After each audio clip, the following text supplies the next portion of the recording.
The tagline of our ministry is a new passport. There's still the old passport, it's still being used. The old passport is about debt, it's about budget deficits, it's about a very weighty civil service. And we have got no grudges with the people who are still using that old passport. Only that people who are seated here today have agreed to acquire the new passport. And Your Excellency, we welcome you today to also acquire the new passport, so that we can be able to share the opportunities that we have to drive this country forward. We have agreed with these people, and you have given us tremendous support, that we don't have a problem of opportunities. Opportunities are there, and we have shared opportunities to partner with Aptak and with the financial industry, the pension funds, SACCOs, insurance companies, Islamic finance institutions. So opportunities are not the problem. We have agreed on opportunities in the road sector. That is why I brought my customer, CS Murkomen, whom I'm trying to convince to also take up the new passport, because somehow kidogo amekwama na ile passport ya ile ya zamani, yeah. And my partner in the new passport, the provider of money, CS Cherugui, whose SACCOs are here, Sasra is here, who are partnering. And I want to tell you, Excellency, that the SACCO industry, the SACCO movement is right inside this initiative to partner with the pension funds and insurance companies in providing this solution. We have got also PS Singa, who is away, and CS Zachary, they are away, but they are part of this initiative as consumers of providers of the solution within our housing, our special economic zones, our EPZ.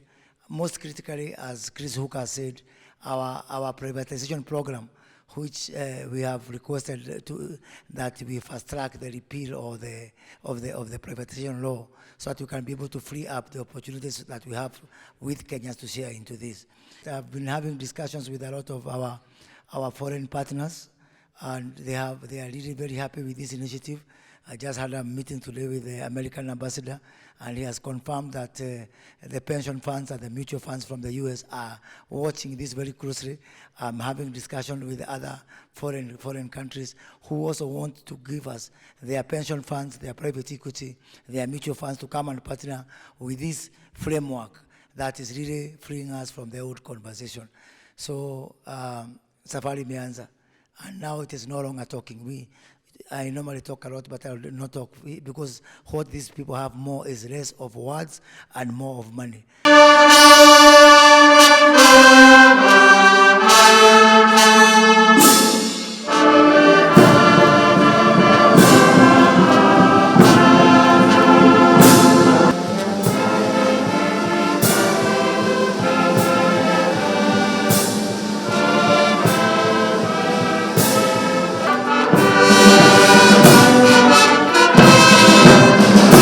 Here we go.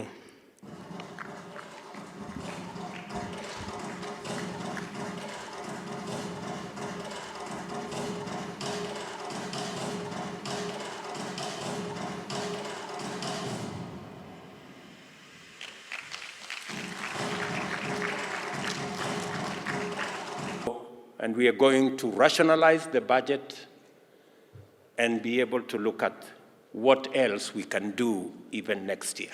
We have to balance things out. I know high interest rates are good for your members, but this is also your country. So if your country goes to the market, you're also aware that our borrowing is now in the region. At Aptak, our principal objective is to act as a representative body. And at this point, I would like to recognize them by having them stand so that His Excellency can know the of society. Are they here? Yes, we have. I know I saw Sandeep somewhere. Yeah. Thank you very much. Also, all the regulators. And we have all the regulators, CEOs standing so that you can be seen around. We seek to provide a multi-stakeholder platform for deliberations. Just policymakers like yourself with a distinct aim of improving the pension industry. Our membership comprises, the industry has been engaged in discussion on areas of mutual benefit for both the members we represent as well as the government, ensuring the maximum attainable social benefit for our members and communities and within the right governance framework. Access to basic housing and sanitation, lack of access to truly universal health care for every citizen are just but a few of the rich is bright and other examined benefits industry will breathe new life into the economy and yield a positive and inspiring future for all Kenyans for many years to come. If we have to turn the tide around, it is possible. At Aptak, we state under battalion, and sometimes you wonder whether Your Excellency, you have done some blood transfusion. That pension funds across the world are actually the real key partners of the governments of those countries, and the UK, where pension funds have really made a big difference in social housing and affordable housing. You will personally follow through our action plan. Your Excellency, we're very happy that through the intervention and initiative of your CS Moses Kuria, you have really ignited the market. And you have actually put the capital markets at the very center of the transformation of this economy. We do have a very, very well-established market. We rank among the top 5 in Africa, but we have never utilized it this optimally. And products such as the REITs, Your Excellency, is actually the most efficient vehicle to aggregate assets of these trustees. We are bringing in market a concept that was actually set up in the 1960s. It's proved, tried, and tested, so we're not actually experimenting with a product here. We launched this product in 2015, Your Excellency, and to date we have aggregated assets of close to 20 billion. These are in three different REITs. Very soon, I think Jose Akili will be bringing his REIT. And so it's something that is gaining currency, and we can use it to develop more. The development REIT is a unique one to Kenya. It's not been tested anywhere, but we have also used it to develop, one of our organizations has used it called Econ to do the Kwetu hostels, and they're using a D-REIT, which is very, very successful. So we're very happy to be at the center of this. We are going to utilize this product. It has benefits, it has tax benefits, and we are sure that once the trustees onboard this, Your Excellency will be able to accelerate the program that you have. And we have also got many other products, Your Excellency, that can be utilized by the government to, again, access pension fund assets. And we're going to see how we can work together towards that. So ours is to thank you, and at an appropriate time, we'll bring you a red jacket to signify how important you are to us in the market. Thank you, sir. Your Excellency, KDC, as you know, is one of the government investment arm. We are committed to be part of the Sanduku initiatives that was started by the ministry. Our part is mainly to mobilize government resources and support the enterprises in terms of long-term and short-term funding. And for me is to call upon the players in the industry, especially the pension sector industry, to look at the projects and programs that are ready under Privatization Commission that needs for us now to divest, Your Excellency, from mature investments so that we recapitalize KDC and also support the government priority projects. Our objective is to identify the projects that are within the government high priority, high impact, so that we support the economic and social transformation according to the Kenya Kwanza agenda. So we are fully aligned, Your Excellency, and we are part of the Sanduku initiative. We will be sharing with the participants here close to 7 hotels in the tourism sector. We have 3 investment ready in the manufacturing sector. We have 2 also in the finance sector that are investor ready so that we actually divest.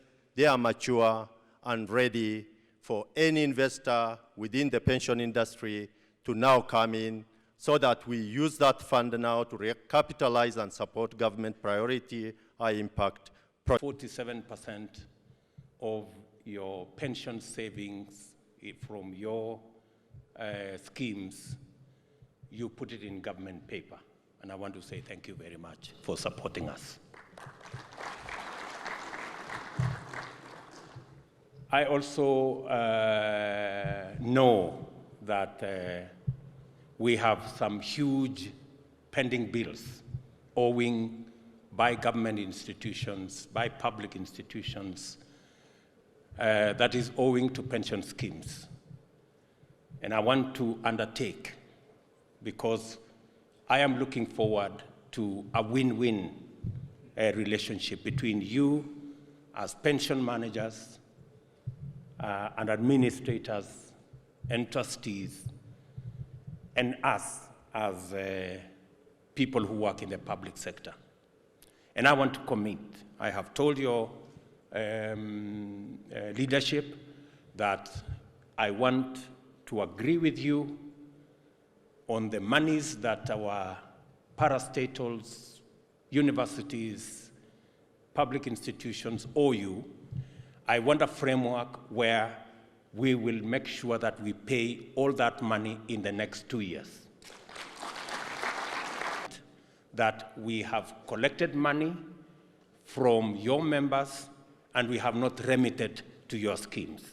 I think we just need to right the wrongs and make sure that every money that we have collected, every money that is due to our pension schemes must be made available to our pension schemes, to the SACCOs, and to all the other infrastructure that help us with savings in the country.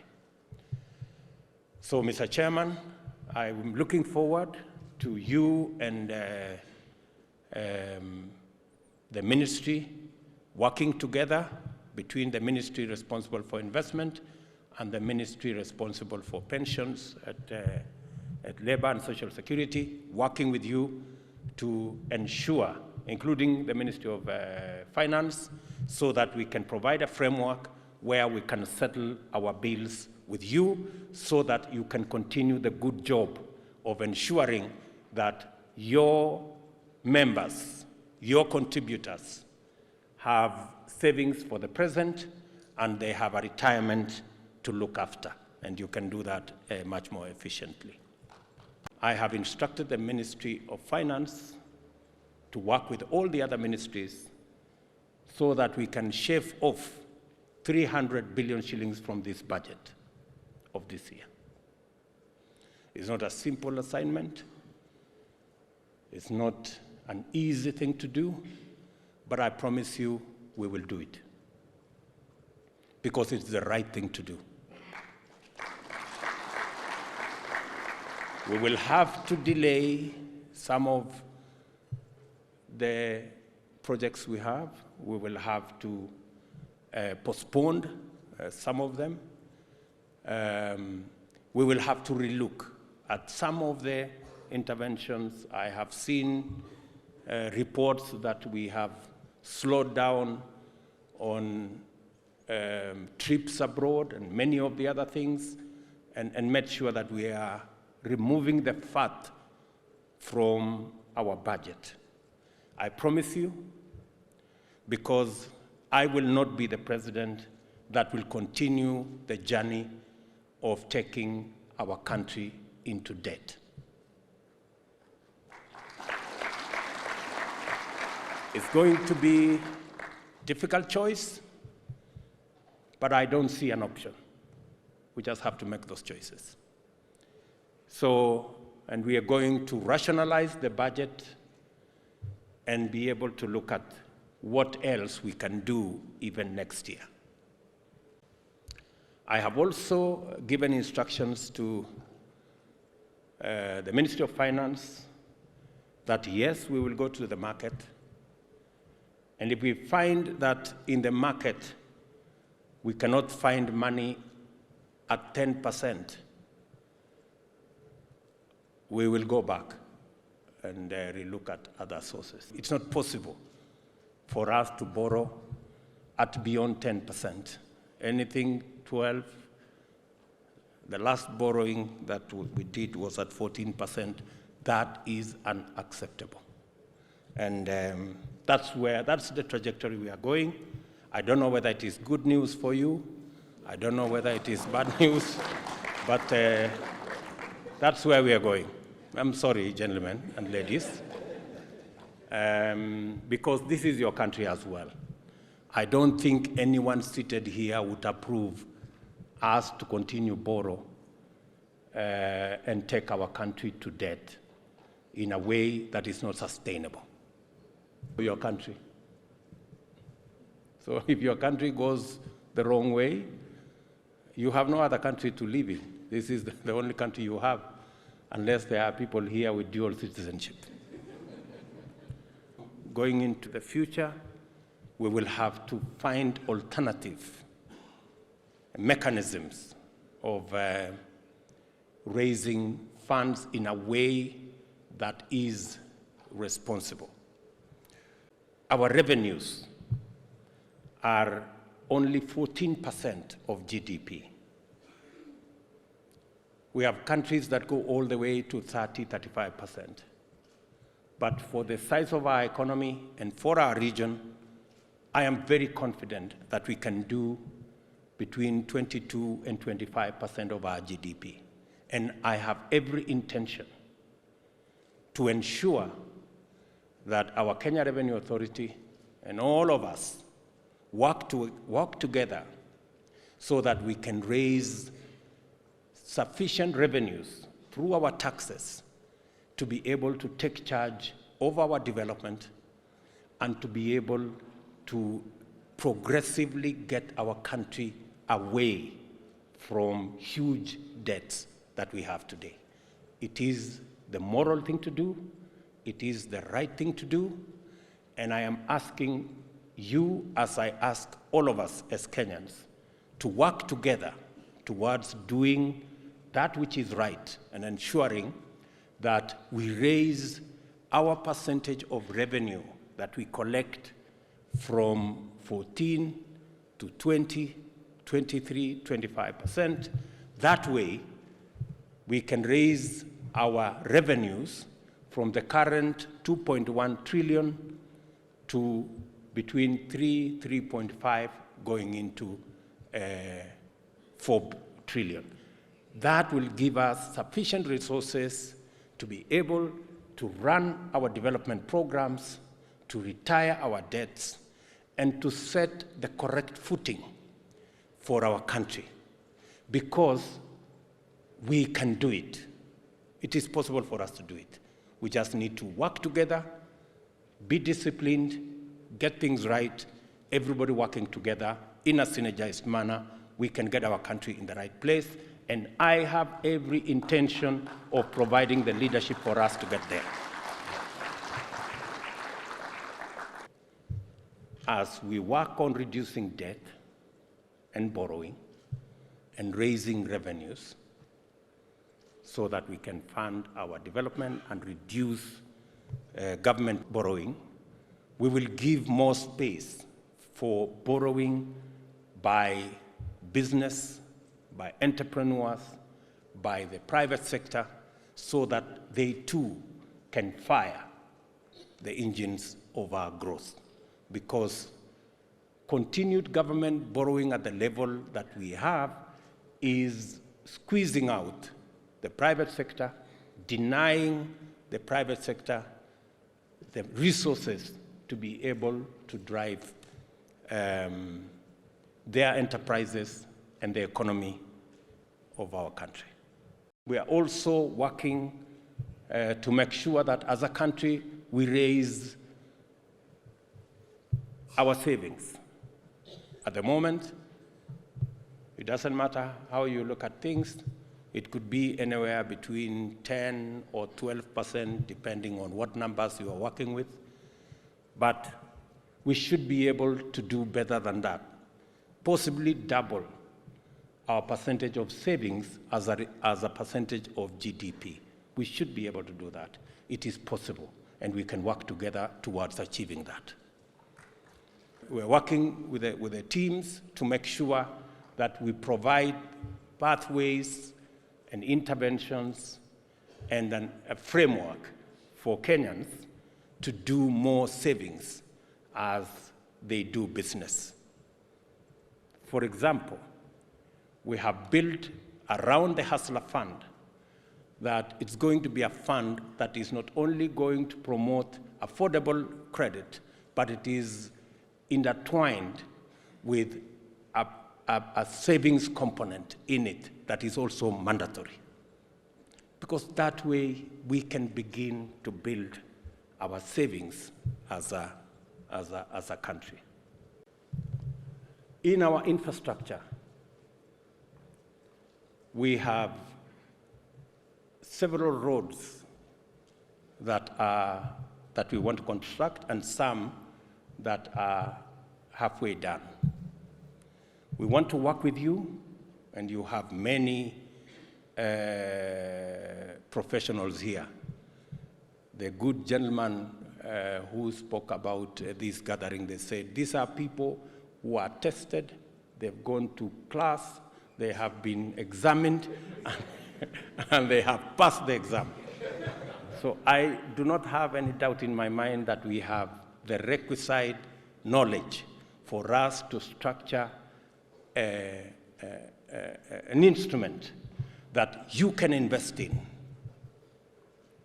in our infrastructure development.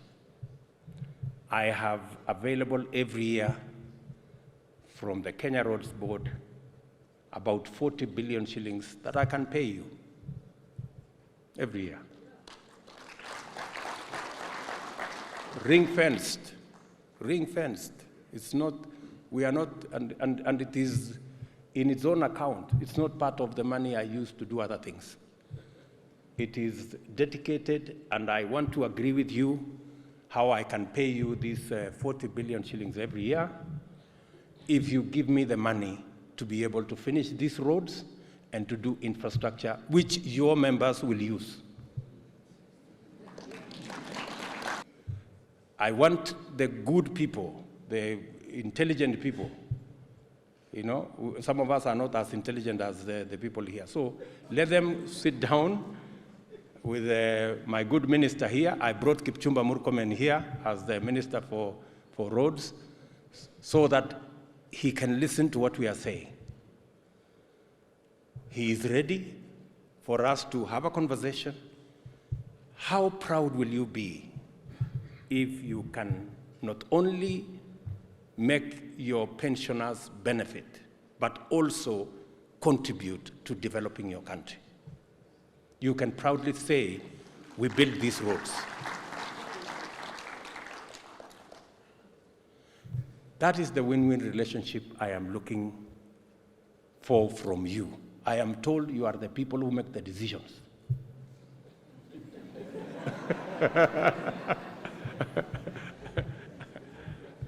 I was talking to some other people, and then they told me, no. There is another group, another gang called Trustees and administrators. Those are the people who make the decision. So wakati nilisikia ati mmekusanyana hapa nikasema wacha nikuje. I have said, going forward, I will not be borrowing, but I am ready to borrow from you. Yeah? Because you are doing a good job. And I know the ultimate beneficiaries are the citizens of our good country, many of them in doing many small jobs. So you are the people I want to work with because I know ultimately the beneficiaries are the people who deserve the kind of returns that we are going to work with you. So, nimekuja hapa tukubaliane na nyinyi. Nyinyi mko na pesa, lakini mimi nataka niwaombe hii pesa yenu tusitumie kusukuma hii nchi iende kwa madeni. Tutumie kutengeneza nchi ambayo iko na infrastructure ambayo itafaidi Wakenya wote. Kama ni barabara, ifaidi Wakenya wote. Kama ni manyumba, we already have 6.5 million people living in slums. I was in Kibra to begin to progress the slum upgrading project, where we are building the next 5,000 houses, and then we'll do another 5,000. God willing, by the end of my term, I want Kibra to be a real estate, not a slum. We're going to succeed if you guys agree to work with us. Because you are the people who make the decisions on the other side, and I am the person who makes the decision on this side. We can finish this meeting here.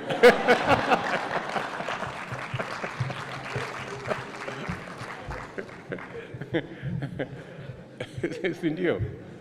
Hakuna haja ya kwenda tena kuongea sijui wapi nini, you know, unless you guys are not persuaded, because you know this is our country and we must push it in the right direction. We can do this thing together. We can do it if you agree that we relook at it. We have enough professionals here who will make sure that they can structure the right instruments for you to invest and for us to grow our country. You want an opportunity for your pensioners to get a fair return, but you also want to be part of the development of our country. And that brings us together. We will make the necessary adjustment. I know somebody has asked me whether we can change the Employment Act to provide that every employer must provide for a pension scheme for their employees. I think it is a very reasonable thing to do so that we can make sure that employment provides for the present and the future. Provides for the present and secures the future. And that pension scheme should be mutually contributed between the employer and the employee so that we can all move together. I will give it very serious consideration, and you will hear from me shortly on that particular subject. Do not shy away from making proposals to us on what can improve this space. You are the practitioners, you are the professionals, you are the wearers of the shoe, so you know how it feels where. So we are going to work with you, and I'm going to provide as much avenues for us to consult and to work together as will be practically possible. Our stock exchange is something that we need to consider in terms of also raising capital in many other aspects, and it also acts as an avenue for you to be able to release some of the investments you make. It can also be shared and democratized with the people of Kenya so that everybody can have a piece of our wealth. Your Excellency, when we talked, you told us to walk the talk. You challenged us to stand and be counted in the economic development of our motherland. You challenged us to move out of our armchairs and make our hands dirty in creating a decent lifestyle for Wanjiku and other Kenyans. Your Excellency, you told us that it is not a privilege to be in business, but we needed to go out there and demonstrate our values by using that position to add value to Kenya. As we did that, Your Excellency, you reminded us not to leave anyone behind, and we have not left anyone behind. Your Excellency, you followed this call with a commitment that you will personally follow through our action plan. And your presence here is a testimony of that commitment. We cannot thank you more, Your Excellency. Your Excellency, you have also given us a brigade and a battalion, and sometimes we wonder whether, Your Excellency, you have done some blood transfusion in your government. Honorable Moses Kuria must have taken a part of your blood. We have not slept since the 10th of October, working on this initiative. He has even given us a tag name of this initiative because he doesn't want it to die. That's why you see Sanduku here, Your Excellency. Your CS, as Treasury, Professor Njuguna Ndung'u is also one of us, and he also been infused by your execution of programs. Your entire government, including the two CSs you are with here, have also borrowed that cue from you. It will be a shame if we let that privilege go down without taking advantage of it. Your Excellency, the people you see here are businessmen. They are trustees entrusted with pension schemes and pensioners' money, and we do it for a return. And we assure that, and you have assured us that you are not lost for that call. And you will support us to make sure that we do make those returns as we create impact to Kenya. I now have 1 minute, Your Excellency, but I must say we have followed your mantra of planning with execution, and we formed a small committee. That committee has developed a product which we have presented to you, Your Excellency. We also identified some key constraints, and you personally unlocked those key constraints so that we may have a product which can create a return for our people in the pension.